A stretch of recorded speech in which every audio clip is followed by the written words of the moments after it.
Kasus yang disidangkan di Pengadilan Negeri Surabaya yang dialami oleh Ronald Tanur yang berkaitan dengan kasus pembunuhan Dini Sera Ariyanti ini mendapatkan indikasi banyak kejanggalan atas vonis bebas yang dilakukan oleh hakim di persidangan Pengadilan Negeri Surabaya. Maka dari itu kita melihat dari beberapa sudut pandang yang mana vonis bebas ini menjadi pertanyaan besar. Ada apa di balik semua ini?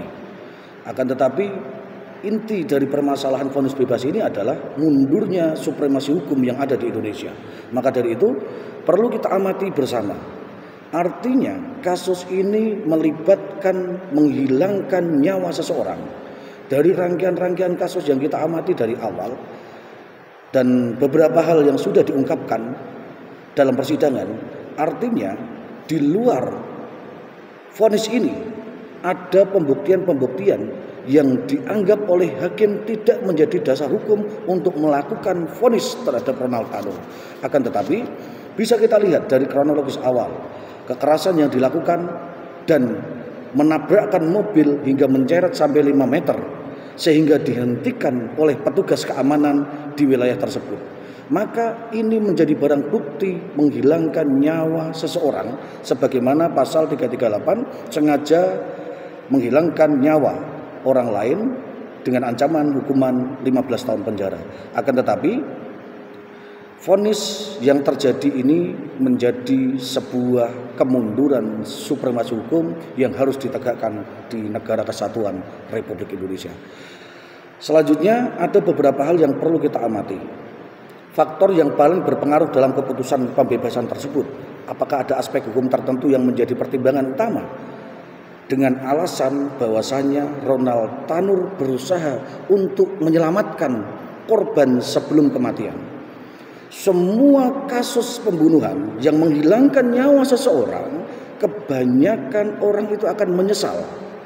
Penyesalan itu disadari oleh Ronald Tanur di saat dia setelah menabrakkan mobilnya dan menyeret hingga 5 meter.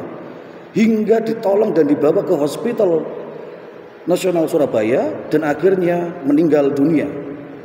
Bukti ini adalah sebuah perilaku kejahatan yang benar-benar bisa dituntut dengan tuntutan maksimal 15 tahun penjara di pasal 338. Selain itu juga majelis hakim perlu diselidiki secara khusus. Maksud, tujuan, dan ada apa di belakang indikasi pembunuhan ini. Maka proses ini harus dilanjutkan ke ranah kasasi ke Mahkamah Agung. Dan juga kami rakyat Indonesia sebagai pengamat hukum secara nasional, kita menilai ini adalah ketidakadilan yang ada di penegakan hukum di Indonesia. Maka dampak pembebasan dari Ronald Tanur ini adalah persepsi masyarakat akan keadilan dan penegakan hukum di negara kita. Masyarakat akan menilai bahwasanya kasus ini adalah kasus yang sangat tidak berkeadilan.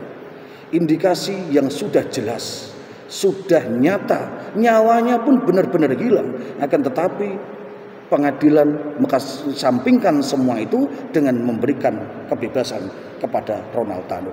Maka penyelidikan selanjutnya harus mampu membuktikan dan menganalisa secara cermat dan independen bahwasanya agar untuk mengembalikan kepercayaan publik masyarakat terhadap supremasi penegakan hukum di Indonesia, ini semuanya harus dibawa ke pengadilan, termasuk para hakim yang membebaskan Ronald Tanur dari jeratan hukum harus dibawa ke Komisi Yudisial.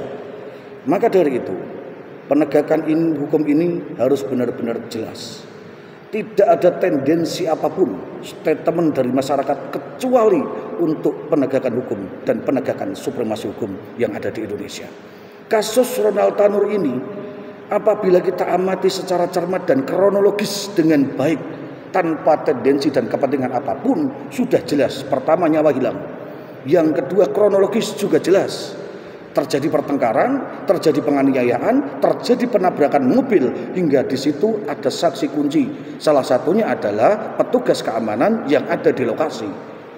Maka yang perlu dipertanyakan selanjutnya adalah bagaimana independensi hakim yang memberikan vonis bebas ini.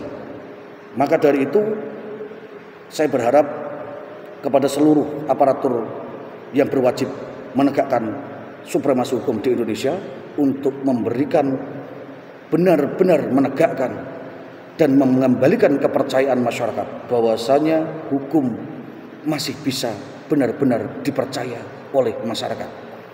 Apakah pembunuhan ini bisa dianggap sesuatu yang tidak bersalah sedangkan nyawa itu hilang? Sudah jelas siapa yang membunuh. Ada juga yang menyaksikan dari pihak keamanan setempat, petugas keamanan setempat. Apabila ini tidak divonis sesuai dengan dasar hukum yang berlaku, pasal 338, 351 dan 359, maka masyarakat secara umum akan terpengaruh bahwasanya hukum di Indonesia tidak bisa ditegakkan dengan seadil-adilnya. Dan hukum rimba pembunuhan ini menjadi tolak ukur kemunduran supremasi hukum di negara kita. Untuk itu kami berharap kepada Komisi Yudisial, kepada Mahkamah Agung, dan kepada para jaksa yang hari ini melakukan kasasi ke Mahkamah Agung untuk benar-benar dengan serius untuk menegakkan dan mengembalikan kepercayaan masyarakat atas kasus Ronald Tanur atas pembunuhan Dini Sera Ariyanti. Terima kasih. Assalamualaikum warahmatullahi wabarakatuh.